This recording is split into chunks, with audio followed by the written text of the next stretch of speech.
Radyo Pilipinas, Radyo Publiko. Radyo Pilipinas, Radyo Publiko.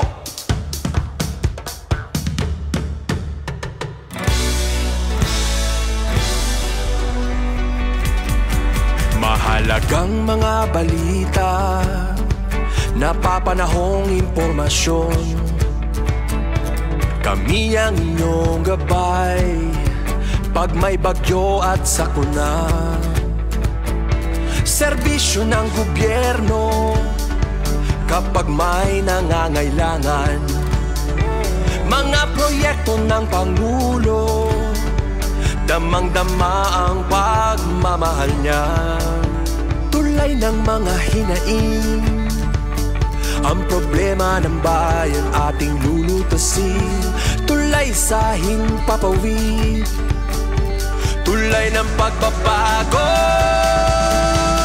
Radyo Pilipinas, Radyo Publiko. Ng bagong Pilipinas, Radyo Publiko. Radyo Pilipinas, Radyo Publiko. Ng bagong Pilipino. Mga proyekto ng Pangulo, damang-dama ang pagmamahal niya.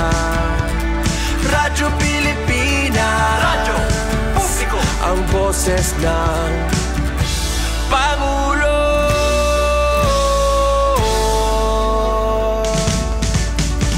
Karamay nyo kami, kahit malayo man kami nakakarating. OFW magsasaka, buhay ay iba't iba, san mang lugar ng bansa natin.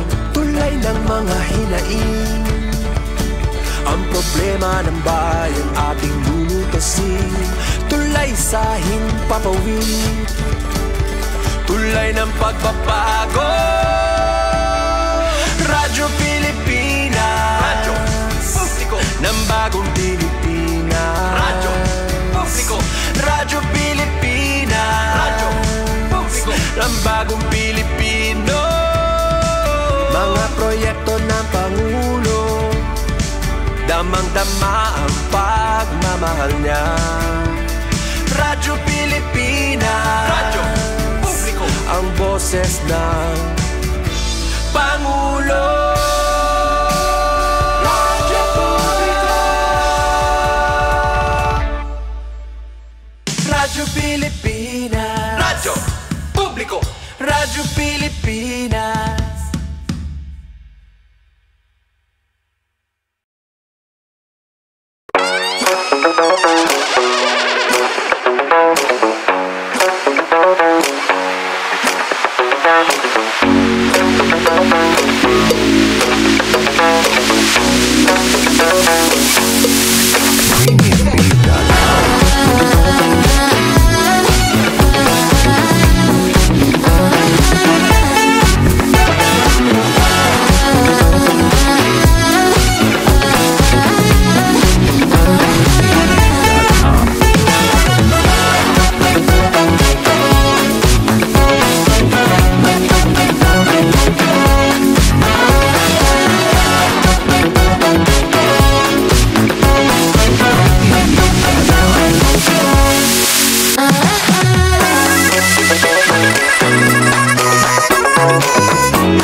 Yes mga igalamayong adlaw kanatong tanan ug welcome din sa itong panaguban sa atong tulumanong tambayan sa Radyo Pilipinas. Kauban ninyo Armando Feniquito mga igala. Yes mga igala no, kamusta inyong lugar diha no? Wala na ba gipang taligsik no? Mabay ko sa itong pag-asa karon mga igala no nga.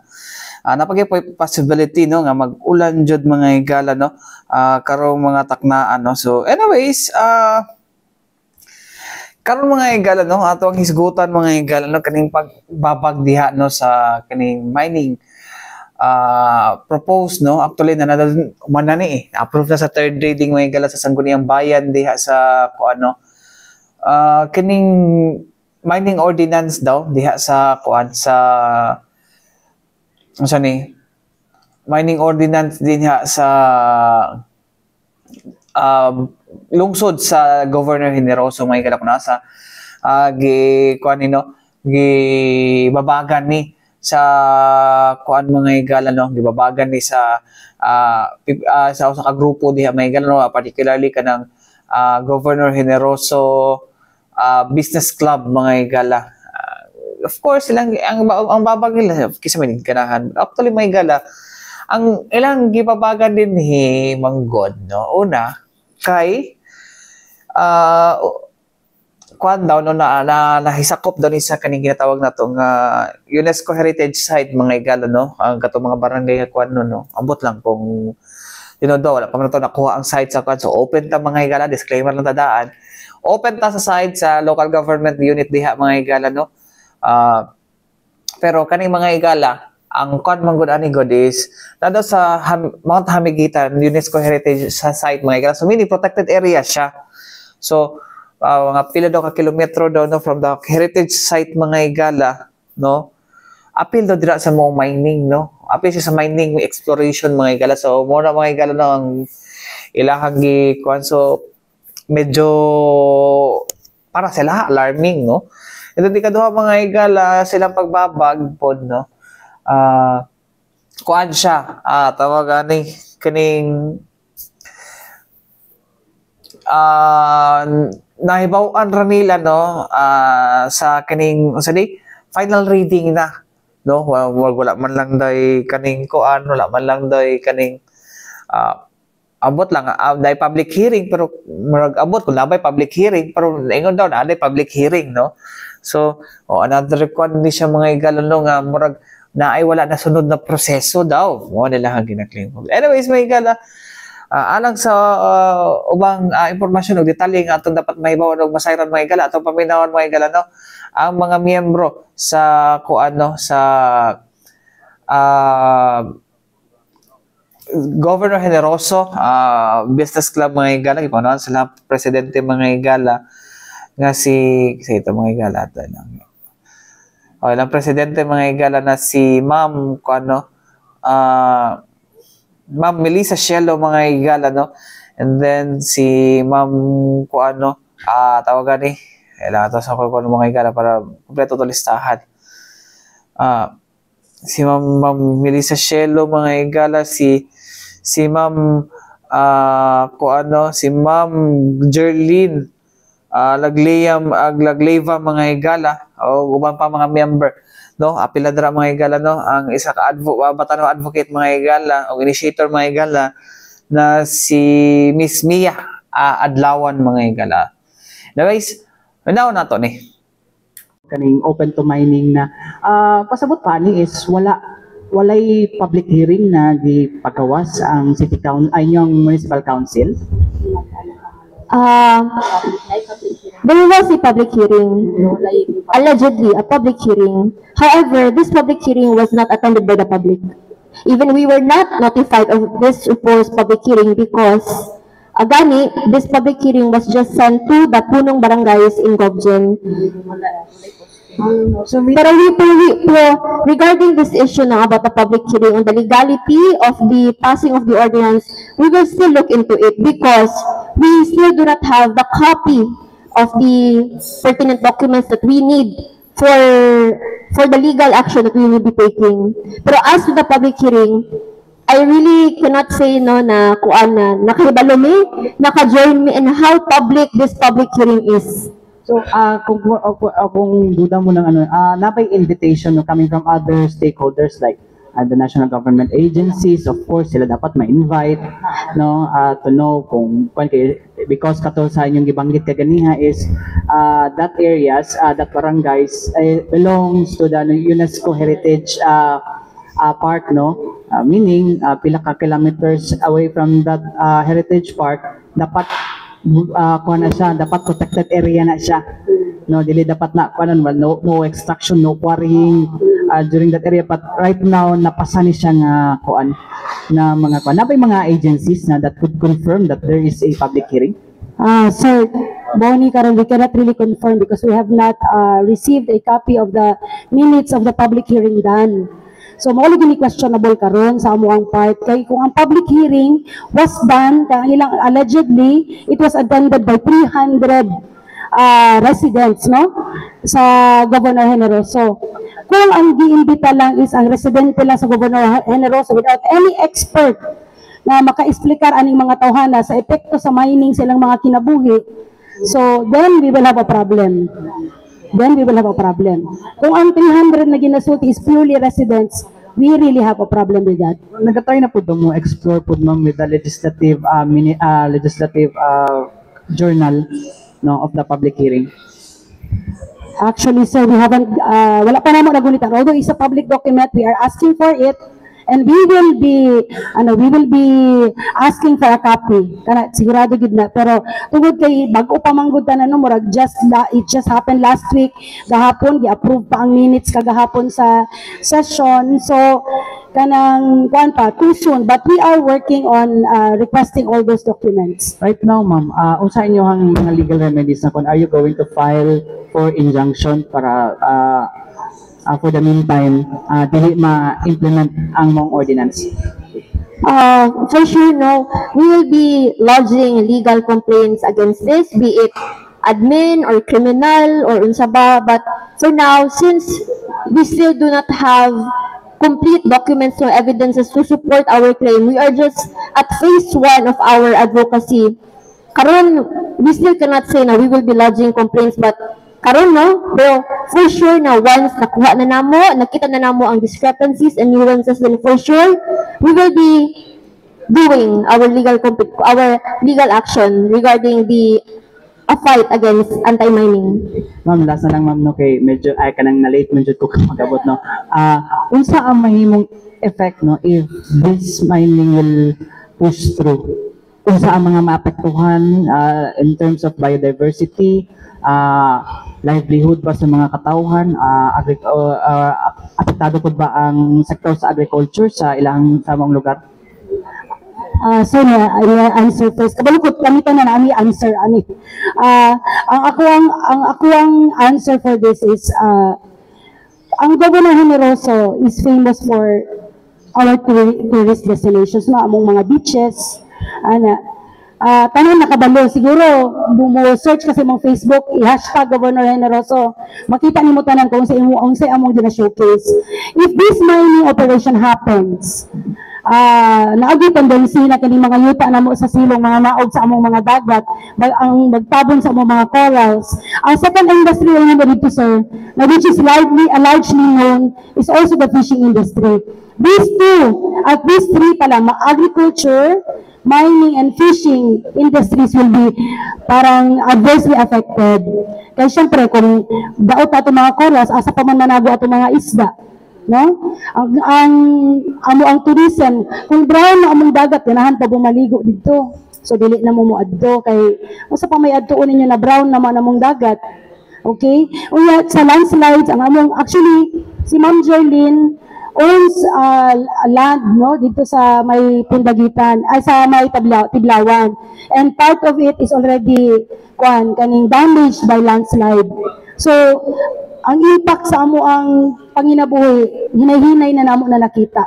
So dili na mi gusto na madungagan pa.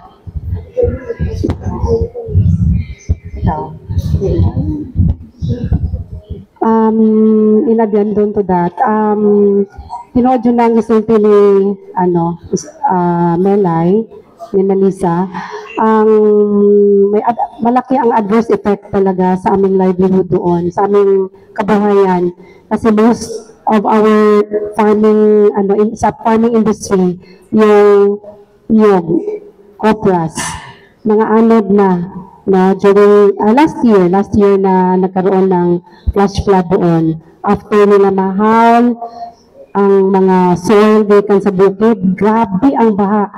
Ang daming naanod na mga bahay, ang mga niyog, mga anod, and ang dagat nagpula na. So, nangamatay na ang mga isda. Yung mga isda, talagang umiyak sila. Wala na silang mahuling mga isda sa baybay. Hindi na sila makapamingwit kasi patay na. Wala na yung dagat. So, ang tendency, yung mga fishermen pumupunta sa malalayong lugar na para makahuli ng isda. Then, wala man lang kaming, tapos yung mga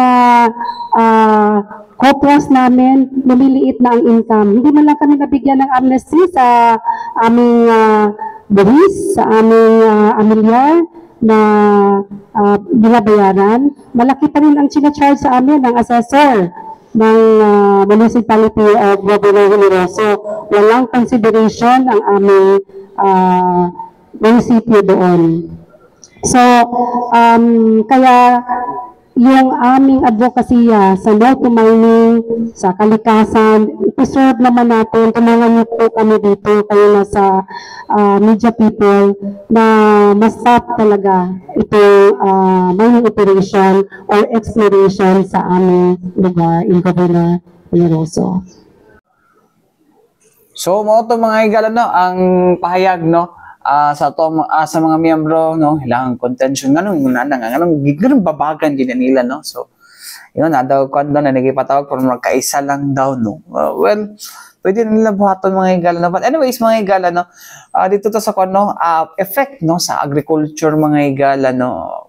So well, kabalo man ta mga higala, no, nga Davao Oriental, no, magdaghan mo ginag-mining diha mga higala, no. So kasama na lang sa ito na hitabo last year ba to sa kuan sa banay-banay do nga nahimong chocolate ang kuan nahimong lapok, no, ang color sa kuan, no, sumo ng epekto mga higala. And then daghan kayong mga kuan, daghang mga tawagan ni daghang mga maapektuhan na panginabuhian mga higala, especially concerning to food, no. So siguro lesson learned na dapat to sa kuan, lesson learned na to dapat to sa banay-banay, no, nga kanang mga mining diha mga higala. Dapat ilan na ininayaw ko, no, pero sa bagay asang kwarta, no, pero karon man gud mga higala, no, nagnaib mo tay lagingon na anay kan mining ban ordinance diha sa kuan. So sao man nato nga usay magamit man jud na siya mga higala, no, especially pag hapit ng eleksyon, no. Ambot lang nga, no, nagay ubad kay dira mga higala, no, nga kuan na mga financier sa ubang mga politiko kay mga kuan nasa mining daw, ingon nila. So wala ko kabaloan mo ni lagi mo na ubang claim mga higala sa mga tao, no. So kung asa na ang mining mga higala naa ginay kwarta, dira sa De Oro, mga movement diha alams na, no, alams na nganingon ana, no. But anyways, unta, no, katong sa banay-banay palandan lesson learned na unta to, no, katong sa Mati o guban pa, no, nga pag magbaha magluoy kay mga magluoy kay mga tao sa ubos, no. So tapos sayang, no, kung ang dagat na to diha mako sa protected area man good mo na kung ginakuan ambot lang kaya pod basi di giday pa no. Pero in any form sa mining mga higala pag maabot yung panahon, destructive na siya. Mo nang kuan. Well, po na, no, mo na may katong ni Agi, itong first line mayor mo yung mo to na napasa dito, napirmahan ang katong mining ban. So hopefully mga higala mo po no, kabalakan po just Davao mga higala po, no, okay. Nabay tayo existing mining ban po din mga higala, no, sa Davao. Pero pwede quarry, pero at least kan lang. No, diligid nga ka extensive ang ato ang pag kanang kalot mga higala. Pero dapat quarry bad ay ang kanang quarry bad po ng quarry. Pero di man siya ka extensive ang compared to mining, no. Pero basig na maabot ang panahon na pud ba, no, especially kung magkambyo og kanang magkambyo na og admin na baka masudlan na po tag mina diri mga higala. Anyways, ipapasa Diyos na lang natin. Anyways, mga higala, padayon natin ng hisigutan, no, sa ito pagbalik, kuman lang sa mga importante painomdom ng ato si Bianan.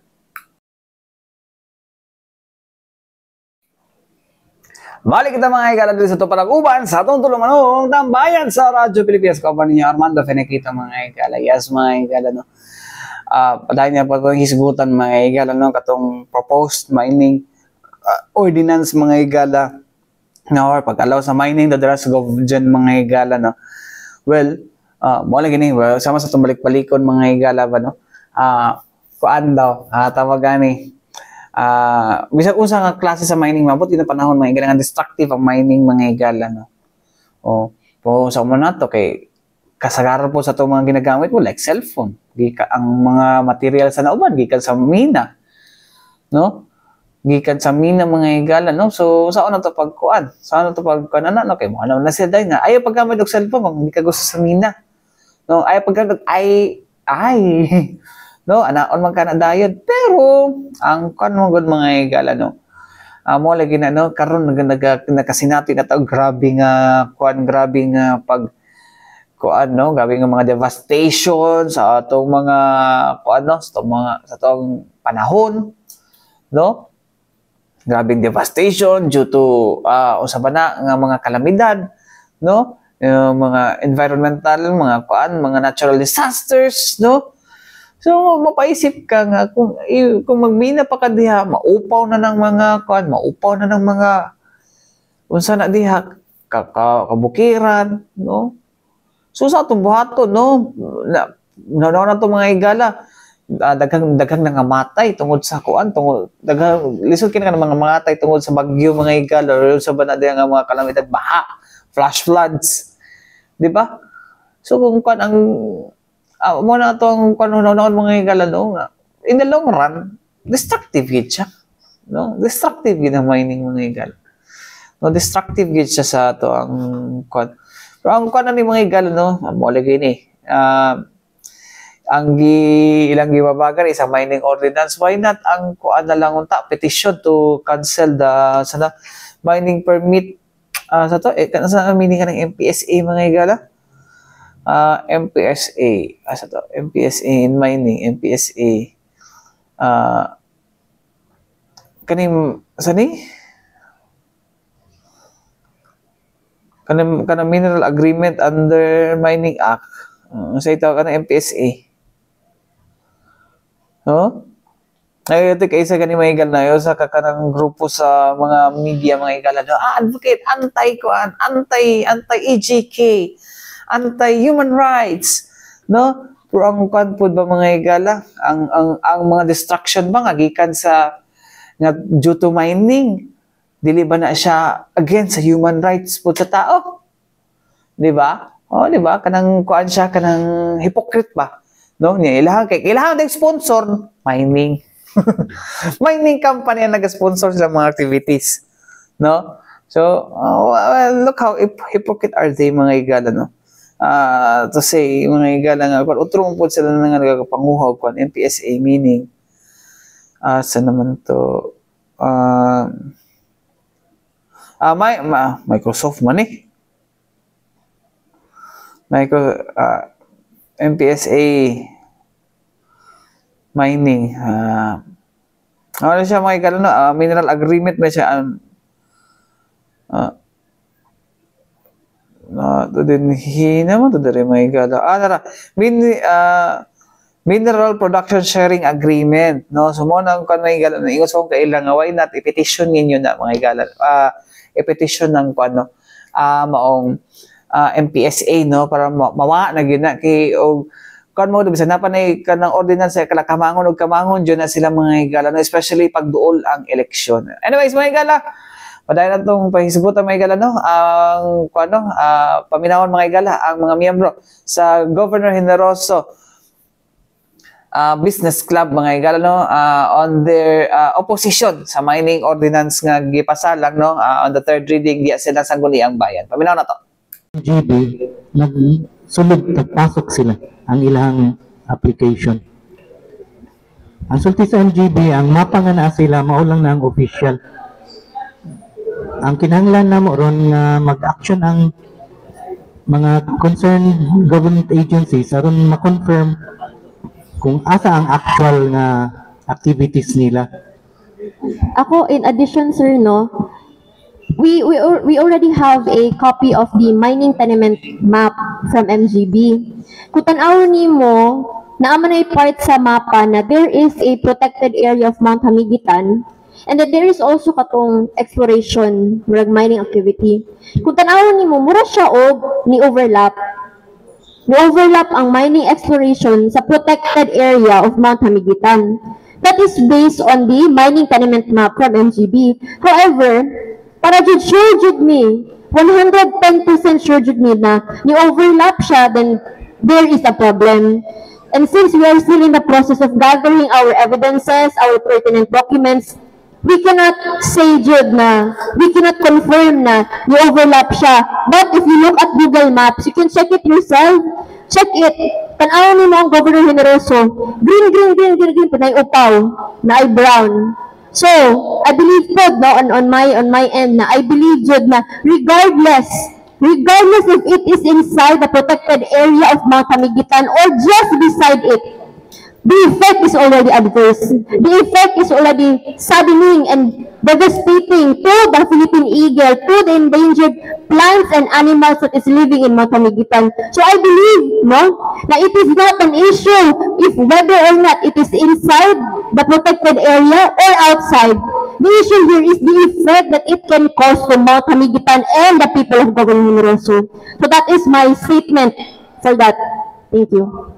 Government, nakahimo naman yung sa rally, nabal posibilidad na maglunsad mo og laing rally?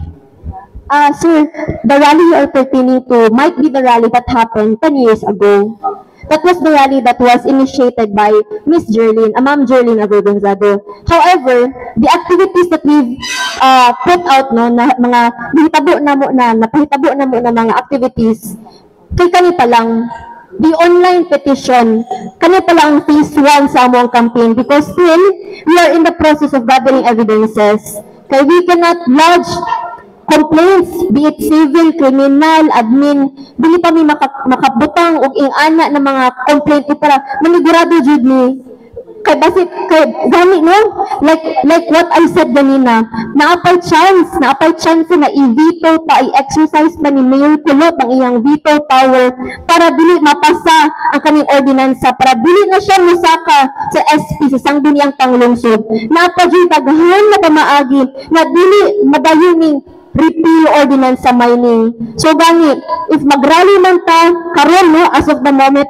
no rallies have been made. Just this online petition and this press conference to ask the help of the media men, the people all over the world to help us in our campaign against mining. Pero kung naging posibilidad nga himuon? Yes po, for sure. We are still contemplating no, but sa kuang heart no, we can gather people na who are with us in this cause. Why not? Why not? We can make a rally. Pero gani karon just this online campaign. Thank you, sir.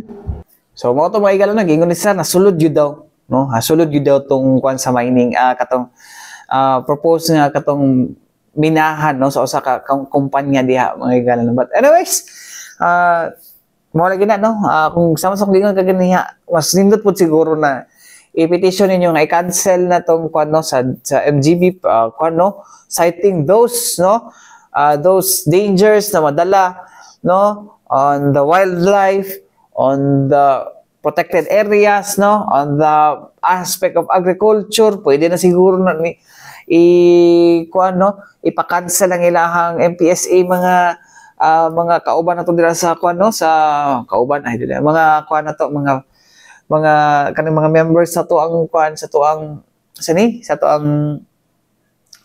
Governor Generoso Business Club no, GGBC.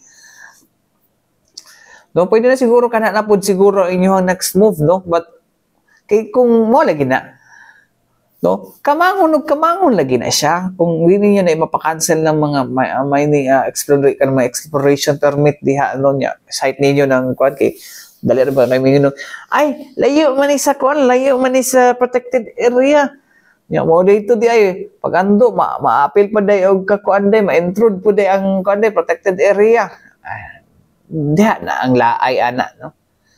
So anyways mga igala, mo na to ang mo gina no, well bantayan man sa GGBC mga igala no ang kung i-veto ba o dili no. Sayang pud kayo mga igala no, mo dapat sana no masuta gina ninyo no. Salamat mo na nga mga grupo mga igala no para kung ano, para mabantayan nila atong kinaiyahan, no. Mo ginauna na tong kuan dapat na prioridad, no, ang kinaiyahan, no. Especially ang kani sunod mga higala ang katawhan mga higala, no.